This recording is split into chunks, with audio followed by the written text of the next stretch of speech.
here with Donovan Campbell. Donovan, thanks for joining today. Johann, thanks for having me. Delighted to be here. Just to give you a brief intro, so you did undergrad at Princeton, graduated magna cum laude in history. Then you went off to Iraq as an officer in Ramadi, one of the deadliest places. You published a book, Joker 1, about that, New York Times bestselling book, and then came back and did an MBA at Harvard.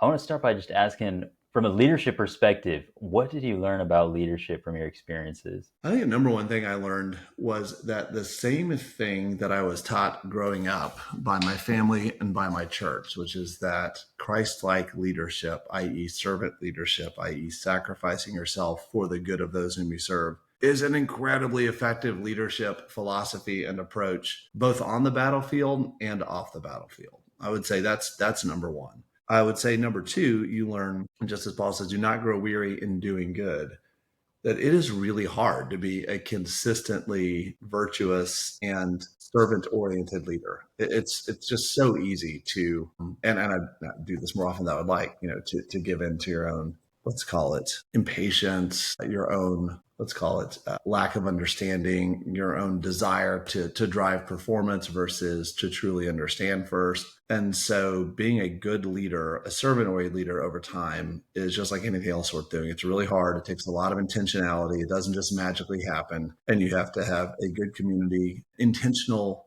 training and formation, and people who will tell you the truth sort of along the way. I would say those are probably the two biggest things you take away from, let's call it a combat intense leadership experience, and then, let's call it life or leadership intense leadership experience. So you have very high ideals. What's it like trying to incorporate those ideals when you're getting shot at? Unfortunately, men are even dying. How do you manage that? When you're in a firefight, and in our cases, we were in urban firefights, which are really hard. And one of the things, when you're in a firefight, it is the height of chaos. And one of the things that it's just really, really hard to explain to people who haven't been there is just the sheer level of chaos, confusion, uncertainty that happens when you're in the middle of a city firefight, when typically the firefight kicks off and you're surrounded by several thousand civilians, when you're fighting people who don't wear uniforms and in fact use their lack of uniform and their cover of civilians to blend in.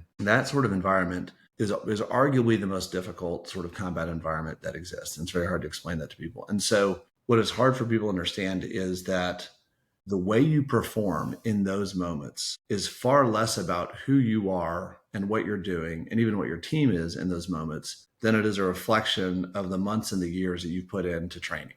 Because the reality is there's not a lot of time in those sort of crises and that sort of chaos to come together, take a beat, think and plan, understand what's happening, and take a step back, reflect, craft a plan appropriate to what's happening, move forward. You have to do immediately. And the things that you do are the things that you have practiced for months or for years. And the way in which you execute them is a reflection of whether you trust each other inherently or not, whether you work together effectively inherently or not, whether you understand everyone's role and what they're going to do in your role within that broader system or not. And so what you realize when you're engaging in these really intense, sort of chaotic life or death situations is that it's not about who you are at that moment, not entirely, or even not primarily. It's really about who you have been and what your team has been and what you guys have done or haven't done together that's led you to that point. In that chaos, confusion, madness, death, does that change your opinion of war and the considerations we should have before going into war? It sure does. General Sherman, I think, don't kill me if these aren't right, but I think both these quotes are attributed to him. I don't think I'm capable of killing you, Donovan. Don't worry about that. Intellectually, you can definitely kill me intellectually. Although it's not a hard thing. Okay, so Sherman is reputed as that two things. Number one, which is very true, war is hell. And that's just really important for people to remember. It is literally hell brought to earth. It is chaos. It is disorder. It is a complete breakdown of societal functioning. It is rule by power. That's what it is. The second thing he said is that it is good that war is so terrible, or men should grow too fond of it. And what you see is that when you have not experienced a war, and this may be more of a, let's call it a male characteristic, there is on some level the idea that this is a glorious enterprise, or it can be an honorable enterprise, or in some ways it's a glorious and antiseptic enterprise. Once you've been in war at the front line, and it's different. Let me back up. Being in war can mean a lot of different things. And just because someone was in a combat zone doesn't mean necessarily they were at war. There are a lot of staff officers, particularly senior staff officers these days, that never, in my opinion, were actually at war. And by that, I mean they never served in the front lines in a combat facing unit and experienced combat themselves, not just once, not just twice, but day in and day out at the front lines. Any idiot can be heroic in a minute. Anyone can come out of one or two firefights and feel like, oh, I know about combat. It's very, very different when you have to do it for the 127th time than when you have to do it twice. And that's where I think it's in that 127th time where you see the reality of war really sink in, the lessons of war sink in. You can emerge from your first, call it 5 firefights unscathed, and think, I'm well trained. My unit's well trained. We succeeded because we did all of these things right. You know, your 125th firefight, you say, hell, we rolled the dice again and we got lucky if no one got hurt, because generally by then someone has been hurt. Generally by then someone has been killed. Generally by then you've had people go into heat stroke because of the 120-degree heat. And you realize that war is hell and there's nothing glamorous or exciting about it. It's a dirty business performed by young men who are generally dirty under incredibly intense and difficult circumstances. There's no guarantees, no matter how good you are, that you're going to make it out alive, and is anything but an antiseptic or a sort of a bloodless endeavor. And so when you realize that, you then become very, very thoughtful about, what does it mean to make war, or what does it mean to engage in war with someone? And I think that means you would be a lot more naturally reticent to metaphorically pull the trigger on engaging in war unless there's a really good reason. I think a lot more intentionally about Augustinian just war theory, right? Is this war executed under command of legitimate sovereign? Is it in response to an attack? And is it proportional? And if you can't answer those 3 things, particularly knowing that war is terrible, then I think you're going to be a lot more hesitant to engage in foreign adventurism if you've had that frontline combat experience. And just not very many people have. I think it's less than 2% of the active duty military that has had that sort of experience. To the point of war being hell. So during the Fatima visions before World War II, around the time of World War I think it might have been before World War I. So one of the revelations was Our Lady telling the visionaries, war is the greatest scourge that God can send mankind. Then we see 2 great world wars come as a result of that. I don't understand how you can face a battle situation like that 125 times, for one, and then 2, be a functioning human being, family man, professional after that. I don't know how you do that. That's a real credit to you. Well, it's not a credit to me. And some might argue that I'm less functional than I could otherwise be. But I would say I heard a quote that a friend of mine who'd been, or not a friend, an older gentleman, a mentor of mine who'd been in Vietnam told me before I went in the Marines, and I'll never forget it. And it was very true. He said, Donovan, human beings are infinitely adaptable. And that is very, very true. They can adapt to difficulty, tragedy, trauma. They can also adapt to ease and luxury. And so in some cases, you see the best and the worst come out in both of those scenarios. And it's also important to remember that for the vast majority of human history, war was the norm, not the exception. We tend to think that because we've lived in the late 20th, early 21st century, when there's a global hegemon, the United States, or at least a global superpower, there aren't very many, let's call it, supranational threats. And we live in the West and not in, say, I don't know, South Sudan or Azerbaijan or the Caucasus, where war is still fairly common. Because we live in the West, that war is the aberration that, human beings who go through that are not meant to go through that and therefore emerge from that damaged or scarred. The reality is war is not an aberration. It's historically the norm. And human beings are infinitely adaptable. They can adapt to deal with that without a problem. Or not necessarily without a problem, but they can and do adapt to deal with that. And the humans, we see this in our daily life, even in the West, they can adapt to deal with tremendous trauma. If it's not combat, it can be something like your first diagnosis of stage 4 metastatic breast cancer, right? Or it can be having a child who has a chronic condition that will never heal. And you see parents that are able to step up and perform magnificent acts of service and a lifetime of service, right? And at least in war, you do it war typically ends, or your experience on the front line typically ends. If you're caring for a sick child, you do that, as far as you know, for the rest of your life. And so I would just say that there's this perception that going to combat is incredibly traumatizing and it's very hard to recover thereafter. I would say that's one, not reality. Two, it's not consonant with the majority of human history. And three, we have examples in our day-to-day life that are non-combat of people stepping up and able to endure and persevere through and even grow through great trauma. And that humans can do that. Humans are infinitely adaptable. It, of course, helps if you have a faith framework and if you know that there is a greater purpose to any and all suffering, and in many cases, a redemptive purpose. Not always a redemptive, well, maybe redemptive in the afterlife, but you don't always see redemption and suffering in this life, in my opinion. Yeah, to that point about trauma, it is true that most people do experience a traumatic event in their life. Yet at the same time, most people do not develop post-traumatic stress disorder. I tell people who do experience PTSD.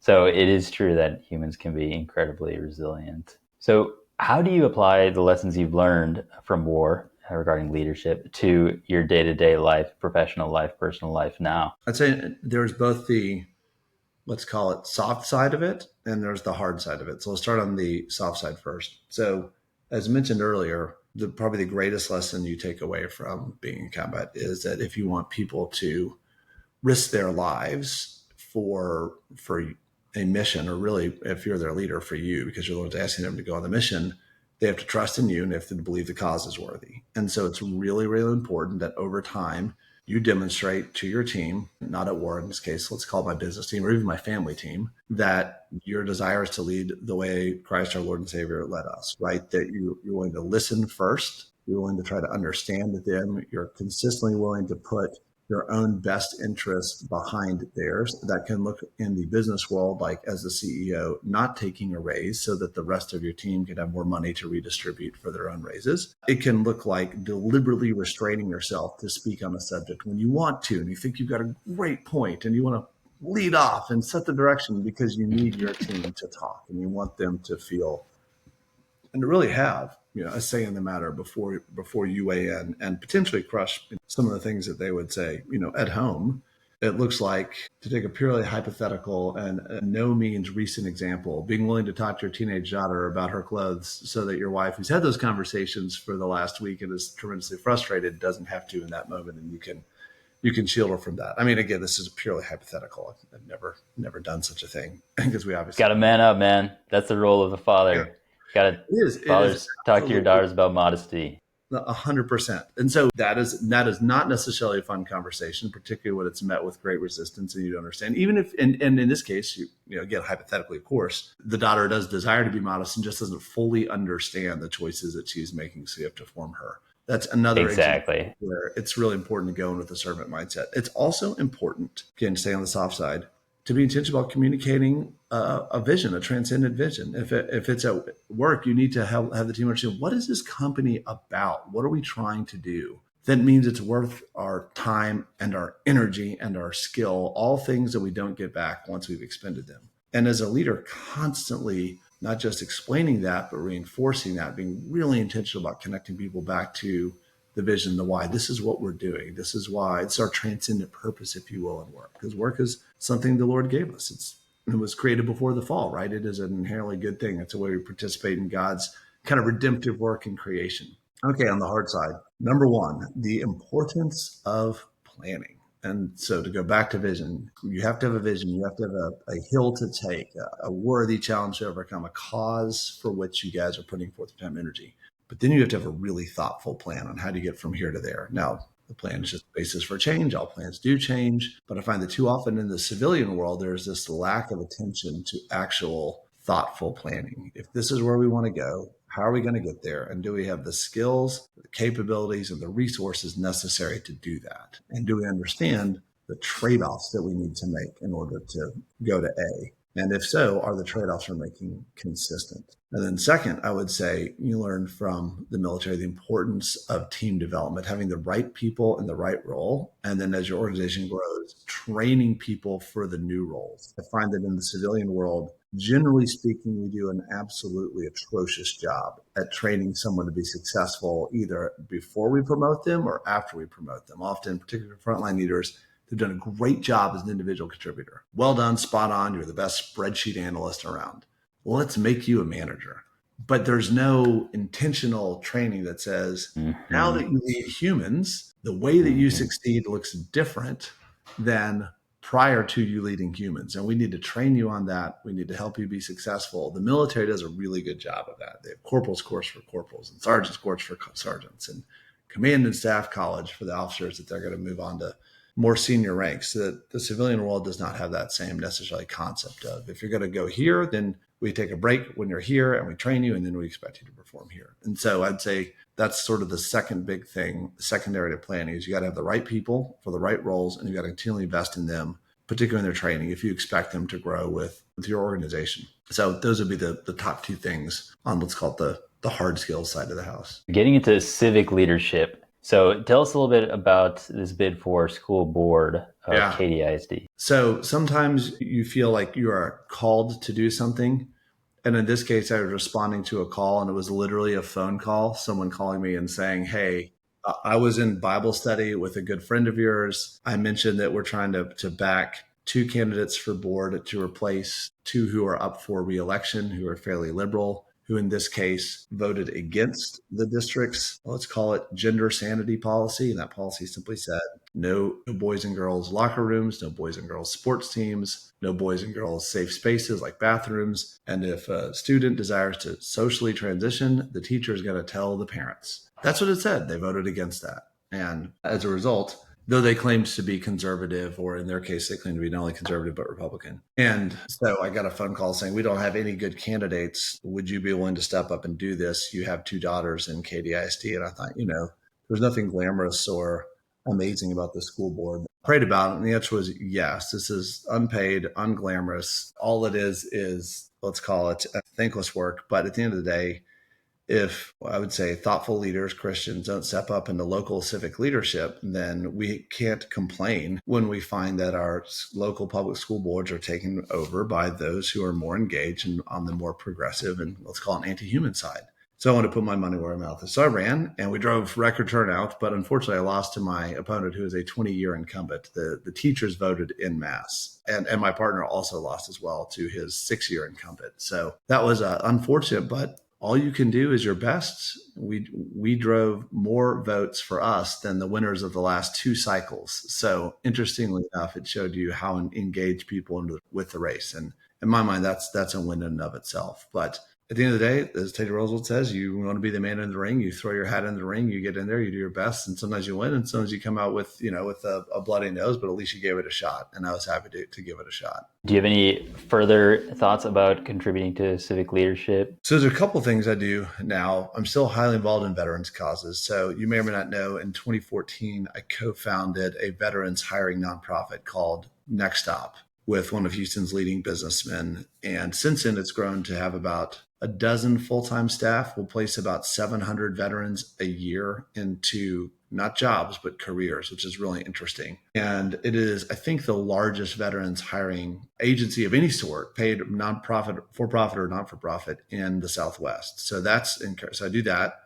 I'm on the Houston committee to raise money for the Marine Corps Scholarship Foundation, which is an organization that gives about $12 million a year to children of Marine Corps and Navy veterans who can't afford to go to school because you don't make a ton of money in the military. And this allows them to do that, which is, it's really cool. The kids have a 91% graduation rate, average 3.4 GPA. I mean, they're really, really involved and invested. That's the graduation rate's about 90% higher than that of the average college graduation rate. So these are really, really good investments. And then I work with an organization called With Honor. It's a national organization that's dedicated to finding veterans on both sides of the aisle. So one Democrat, one Republican, and supporting them with advice and finances to help them run for public office, generally national public office. And that's been a great organization to be a part of. It's founded by a good friend of mine, also a strong Christian, called Ray Barcott. And they've been, I think, pretty effective at developing veterans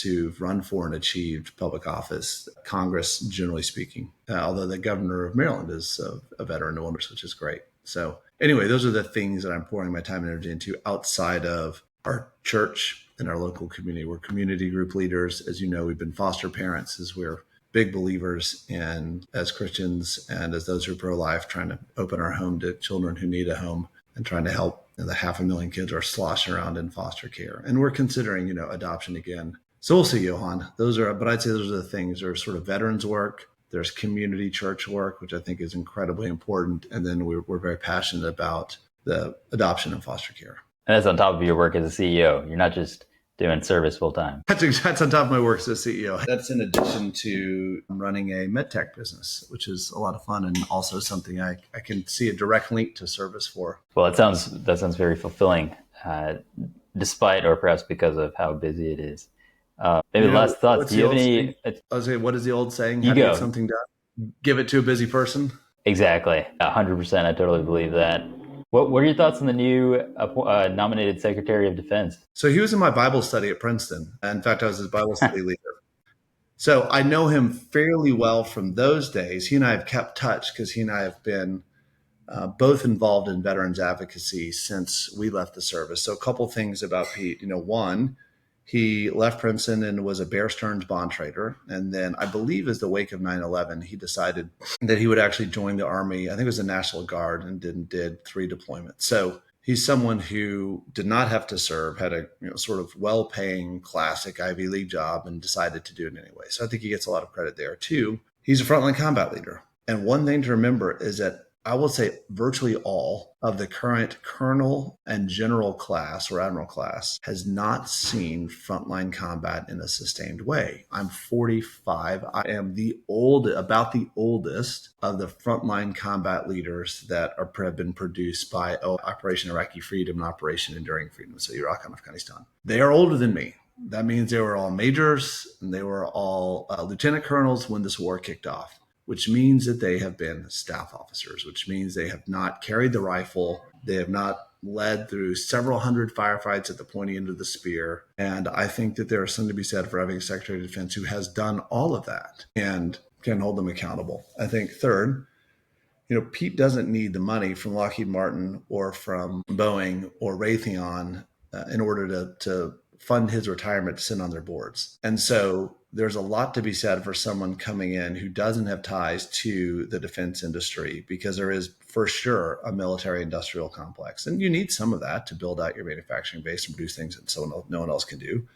But some of that's bad, like when you pay $4,000 for a toilet seat, which is a real thing. Some of that's bad when the DoD failed its 7th audit in a row. If this were a public company, we would have delisted them. But because it's a Department of Defense, we let it go. So having someone come in who is not beholden to the classic defense contractor industry to pay them in retirement. I saw plenty of guys leave, even as colonels or lieutenant colonels. And the next thing they wanted to do was get on board with the contractor and then walk right back into their old job in civilian clothes and with the TS badge and be paid 30% more. That was very, very common. So someone who's not part of that industry can be very, very, I think, helpful and useful. Challenges or the negatives to his confirmation or his appointment are obvious, right? One, he has no experience leading a large bureaucratic organization. Because he's not an insider, he isn't as familiar with the levers of influence and power within the, let's call it, 5 walls of the Pentagon. That's going to be a challenge. Similarly, he does not have, let's call it, large managerial expertise even outside of the defense sector. It's not as if he